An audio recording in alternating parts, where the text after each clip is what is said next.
कमजोर पड़े हुए इरादों को गति प्रदान करेगा और साथ साथ ही श्री महाराज जी के आशीर्वाद अनुसार उनकी कुछ ऐसी वाणी सरल शब्दों में लेकर आए हैं जो कि आपके जीवन में आपको एक नया मार्गदर्शन प्राप्त करवाएगी। तो आइए बिना देर के हुए बढ़ते हैं आज के अद्भुत क्रमांक की ओर। आज के समाज में यदि आप मनुष्य जीवन में थोड़ा सा झांक कर देखने का प्रयास करें तो आप पाएंगे कि प्रत्येक व्यक्ति कोई ना कोई बड़ी छोटी मुश्किलों से घिरा हुआ है और उन मुश्किलों से पार पाने के लिए निरंतर प्रयास कर रहा है। लेकिन हमारा ये आधुनिक युग इतना आधुनिक हो गया है कि हम जैसे कि कुछ अपने सामंजस्य संपूर्ण जीवन में थोड़ा सा अभाव के कारण पिछड़ते चले जा रहे हैं। तो महाराज जी ने वैसे तो बहुत सारी शिक्षाएं आप सभी के उत्थान के लिए बताई हुई हैं, लेकिन महाराज जी की गूढ़ वाणी और गूढ़ रहस्यों को आज सरल विराम देते हुए, सरल शब्दों का इस्तेमाल करते हुए आपके लिए बहुत ही अद्भुत क्रमांक लेकर आए हैं। तो आइए बढ़ते हैं आज की अद्भुत शिक्षाओं की ओर। देखिए, इस दुनिया में कुछ भी असंभव जैसा नहीं है। महाराज जी कहते हैं कि इस सृष्टि में इतनी सामर्थ्य है कि सबको सब कुछ प्रदान किया जा सकता है, लेकिन हम सभी के वक्तव्य और हमारे विचार इतने जटिल हो गए हैं कि हर सरल से सरल कार्य भी हमको बड़ा जटिल दिखता है। तो इसीलिए आपको यह मानने की पहले आवश्यकता है कि असंभव कुछ भी नहीं है, बशर्ते आप में कुछ करने की चाह होनी चाहिए। हर व्यक्ति के अंदर कार्य को करने की रुचि होना बहुत बहुत जरूरी है। तो इसीलिए पहले रुचि बनाइए और रुचि के बाद कोई भी कार्य अगर आप ईमानदारी से करते हैं तो सफलता आपको बड़ी ही सरल प्रकार से प्राप्त होती है। एक सफल व्यक्ति और अन्य लोगों के बीच का अंतर शक्ति की कमी नहीं है, ना ही ज्ञान की कमी है, बल्कि इच्छा शक्ति की कमी है। हम सभी, मैंने आपको जैसे प्रारंभ में ही बताया था कि हम सभी आंतरिक मन से कमजोर हो गए हैं, हमारे विचार शिथिल हो गए हैं। तो इच्छा शक्ति को यहाँ पर बढ़ाने की आवश्यकता है, इच्छा शक्ति को प्रबल करने की आवश्यकता है। यदि इच्छा शक्ति आपकी प्रबल हो जाती है तो आप जीवन में कुछ भी प्राप्त कर सकते हैं। इसके अलावा अगर आप जीवन में कुछ बड़ा करना चाहते हैं, जीवन में बड़ा बनना चाहते हैं, तो आपको जीवन में बड़े फैसले लेने की आवश्यकता है। जैसा कि आप सभी ने सुना ही होगा कि जीवन में जोखिम उठाना चाहिए। जोखिम उठाने से हम किसी नए कार्य को प्रारंभ करने की सामर्थ्य प्राप्त कर सकते हैं। तो इसीलिए बड़ा बनना है, बड़ी चाह रखनी है, बड़ा पद प्राप्त करना है या जीवन में स्वयं को एक कद तक पहुंचाना है, तो उसके लिए आपको बड़े निर्णय लेने होंगे और उसके लिए कार्यरत होना पड़ेगा। ये आपको सीखना भी चाहिए। और किसी की सफलता को मापने का कोई मापदंड नहीं है। सफलता पैसे, सत्ता या सामाजिक स्थिति से नहीं मापी जा सकती। ये अपने अनुशासन और मन की शांति से पाई जा सकती है।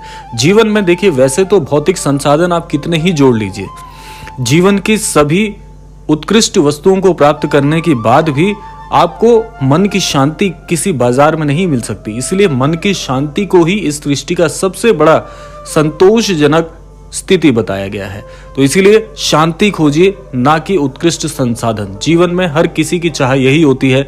आप एक प्रश्न स्वयं से पूछ के देख सकते हैं कि इस संसार की सबसे अमूल्य वस्तु यदि आपके पास आ जाएगी तो उसके बाद क्या आपकी चाह खत्म हो जाएगी? क्या आप वहां पर रुक जाएंगे? ये अपने आप में एक प्रश्न चिन्ह है। यदि इस पर थोड़ा सा सोचें तो आप अंत में यही चाहेंगे कि मन की शांति कैसे प्राप्त हो। तो इसीलिए मन की शांति के लिए कार्य करने चाहिए। जो लोग आलोचना से डरते हैं, जीवन में आपने देखा ही होगा, बहुत से लोग अपने जीवन में बहुत से नियमों का पालन करते हैं और जीवन में सफलता को प्राप्त करके चलते हैं, लेकिन आलोचकों की संख्या भी जीवन में बढ़ती रहती है। तो क्या आलोचकों से डरने की आवश्यकता है? बिल्कुल नहीं। अब ये बात इसी के ऊपर आधारित है कि जो लोग आलोचनाओं से डरते हैं वे जीवन में कुछ नहीं कर पाते, क्योंकि जब जितने जीवन में आपके आलोचक होंगे तो समझ लीजिए कि जीवन में सही मार्ग पर चल रहे हैं। सफलता आपको प्राप्त हो गई है या बहुत शीघ्र प्राप्त होने वाली है, क्योंकि आलोचक उन्हीं के होते हैं जिन्होंने जीवन में कुछ प्राप्त कर लिया हो। जो व्यक्ति शून्य पर बैठे हैं उनके आलोचना करने के लिए किसी का कोई अभिप्राय नहीं हो सकता। सफलता जितनी कठिन होती है, मंजिल उतनी ही शानदार होती है। जो आपका गंतव्य होगा जीवन में वह आपको तभी उत्कृष्ट लगेगा जब आपने उस गंतव्य को प्राप्त करने के लिए कठिन सफर किया होगा। तो इसीलिए जीवन में कभी भी कठिनाई आए, परेशानियां आए तो समझ लीजिए कि आपकी ये जो सफर है, ये जो डगर है, ये मुश्किल है, लेकिन मंजिल आपको तभी बहुत लुभावनी लगेगी जब जीवन में आप इन मार्गों से होकर गए होंगे। और जीवन का एक नियम है कि मुश्किलें आपको तब दिखती हैं जब आपका पूरी तरह से ध्यान लक्ष्य पर नहीं होता। तो इसीलिए आपको कठिनाइयों से कभी भी भागना नहीं है। कठिनाइयों का सामना करने के बाद ही आपको आपके द्वारा निर्धारित किए हुए लक्ष्य का आनंद आएगा। पूरे विश्वास के साथ अपने सपनों की तरफ बढ़ें और वही जिंदगी जिएं जिसकी आपने कल्पना की है। क्योंकि देखिए, ये संपूर्ण सृष्टि महाराज जी ने बताया है कि यह केवल एक छलावा है। तो आप छलावे में ज्यादा विश्वास रखेंगे या जो जीवन की सच्चाई है उसमें, तो आपके पास उत्तर आएगा कि केवल सच्चाई में ही आपको आनंद भी आएगा। और जो व्यक्ति सच से सामना नहीं करना चाहते, जो सच से घबराते हैं, जीवन में कठिनाइयों की ओर उनका ध्यान सदैव जाता है, तो समझ लीजिए कि वो व्यक्ति या अमुक जीव अपने सही गंतव्य की ओर नहीं है, उसका मार्ग पथभ्रष्ट हो चुका है। तो मुश्किलों को कभी भी आप कम मत आंकिए। मुश्किलों को कभी यह मत सोचिए कि जीवन में ये जो समस्याएं आ रही हैं या जिस मार्ग पर आप चल रहे हैं वो बड़ा कष्टदायी है। अगर जिस दिन आपको यह सोच मस्तिष्क में आ रही है तो सोच लीजिए आप गलत चल रहे हैं। यह आपने कभी नहीं सोचा था। जो सपने आपने देखे थे उसके लिए ये मार्ग जो आपने सुनिश्चित किया है वह सही नहीं है। तो हमारा ध्यान केवल और केवल लक्ष्य की ओर ही होना चाहिए।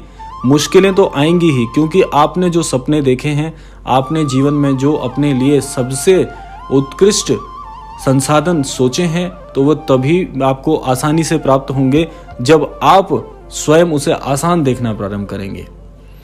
एक लौता तरीका महान कार्य करने का यह है कि अपने कार्य से प्यार करें, उससे प्रेम करें। क्योंकि जो भी कार्य आप कर रहे हैं, यदि उसमें ही आप खुश नहीं हैं और आप सोचते हैं कि आपको सफलता मिल जाए, तो आप स्वयं सोचिए कि जिस कार्य से आप ही संतुष्ट नहीं हैं उसमें सफलता देखने से क्या लाभ हो सकता है। तो इसीलिए जो भी कार्य करें, या मैं यही कहूंगा आपको, महाराज जी भी यही बात कहते हैं कि एक लक्ष्य बनाइए। जीवन में जो व्यक्ति एक लक्ष्य बनाता है और उस लक्ष्य को बनाने के लिए भी 100 बार आप सोचिए कि क्या आप वास्तव में जीवन से यही चाहते हैं, या जो आपने सोचा है कि अमुक पद मुझे मिल जाए तो क्या आपके लिए वह उपयुक्त है। जब ये सारी बातें आपको संतोषजनक लगें, उसके बाद आप उसे लक्ष्य निर्धारित करिए। इससे क्या होगा कि आपको कभी भी अपने कार्य से कभी ऐसा नहीं लगेगा कि आप इस कार्य से रुष्ट हैं या आप जो कार्य कर रहे हैं उससे आप संतुष्ट नहीं हैं, क्योंकि आपने ये पहले ही निर्धारित कर लिया था कि आपको जीवन में क्या बनना है। तो इसलिए इन सभी पर आपका कार्य पूर्ण रूप से संतोषजनक होना चाहिए। यदि आप रातों रात सफल हुए लोगों को गंभीरता से देखेंगे तो आपको समझ आएगा कि उस सफलता में लंबा समय लगा है, ये एक रात की बात नहीं है। क्योंकि बहुत से लोगों की आदत होती है कि अमुक व्यक्ति तो रातों रात में इतना सफल हो गया, उसने जीवन में ऐसा क्या प्राप्त कर लिया। ये सब कुछ आपको जो दिख रहा है यह तो आज उसकी सफलता आप देख रहे हैं, लेकिन उसका संघर्ष या जो समय उस सफलता के लिए उस अमुक व्यक्ति को लगा है वह दिख तो नहीं रहा, लेकिन वह समय वास्तव में उसने व्यतीत किया है, उसको जिया है। इसीलिए सफल लोगों को आप जरूर जीवन में उनकी आदतों को तो जरूर लाइए, लेकिन उनके संघर्ष से कभी भी यह मत सोचिए कि उन्होंने जो प्राप्त किया वे उन्हें ऐसे ही मिल गया। आपकी किस्मत में वही इंसान बनना लिखा है जो आप बनना चाहते हैं। उसके लिए जीवन में कड़ी मेहनत करते रहें, और कड़ी मेहनत से जो व्यक्ति घबराता नहीं है उसके जीवन में सफलता एक ना एक दिन उसे ऐसा आयाम दिखाती है जो उसने अपने लिए सुनिश्चित किया हुआ था। आप प्रेरणा का इंतजार नहीं कर सकते, आपको खुद इसके पीछे जाना पड़ेगा।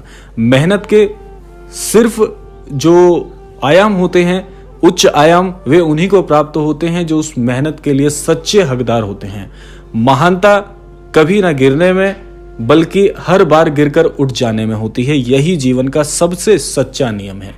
तो यह था आज का अद्भुत क्रमांक। आज के इस क्रमांक में महाराज जी द्वारा बताई गई शिक्षाओं को बहुत सरल शब्दों में आपके लिए व्याख्यात किया, और आशा करते हैं कि इस क्रमांक से आपको जीवन में कुछ ना कुछ अद्भुत मार्गदर्शन प्राप्त होगा। इसी कामना के साथ विदा लेते हैं। विदा लेने से पूर्व समय है प्रार्थना का, तो आज के इस क्रमांक से प्रार्थना करते हैं महाराज जी के चरण कमलों में कि हमारे सभी अनन्य दर्शकों को जीवन में सद्बुद्धि दें,